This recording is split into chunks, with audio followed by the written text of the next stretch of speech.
మహారాష్ట్ర రాజకీయాల్లో పెను విషాదం నింపిన ఉప ముఖ్యమంత్రి అజిత్ పవార్ విమాన ప్రమాదం ఇప్పుడు దేశవ్యాప్తంగా చర్చనీయాంశమైంది. ఈ ఘోర ప్రమాదం జరగడానికి సరిగ్గా కొన్ని సెకండ్ల ముందు కాక్పిట్ నుంచి వినిపించిన ఆఖరి మాటలు ఇప్పుడు అందరినీ షాక్కి గురి చేస్తా ఉన్నాయి.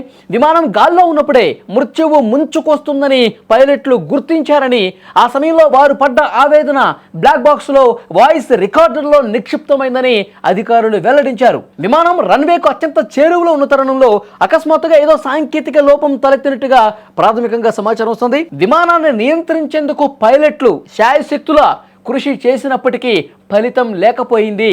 ఆ భీతి గొలిపే సమయంలో పైలట్ నోటి నుంచి ఓ షిట్ అనే ఆవేదనతో కూడినటువంటి మాటలు వినిపించాయి.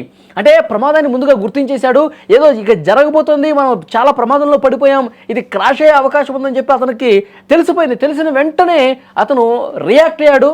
ఓ షిట్, మనం ప్రమాదంలో ఉన్నాం, ఏదన్నా ఇబ్బందికర పరిస్థితులు ఉంటే ఫస్ట్ వచ్చే మాట ఇదే. సో దాన్ని అది తెలిసింది కాబట్టే పైలట్ ఆ విధంగా అన్నట్టుగా తెలుస్తుంది. ఎందుకంటే బ్లాక్ బాక్స్ని శోధించినప్పుడు, బ్లాక్ బాక్స్ని అనాలిసిస్ చేసినప్పుడు అందులో ఆ కాక్పిట్ వాయిస్ రికార్డర్లో ఉన్నటువంటి మాటలు ఓ షిట్ అని ఆ పైలట్ అన్నట్టుగా ప్రస్తుతం వార్త బయటకు వస్తూ ఉంది. ఆ మరుక్షణమే భారీ శబ్దంతో విమానం నేల కూలి మంటల్లో చిక్కుకొని ఈ ఘోర ప్రమాదానికి కారణమైనట్టుగా తెలుస్తోంది.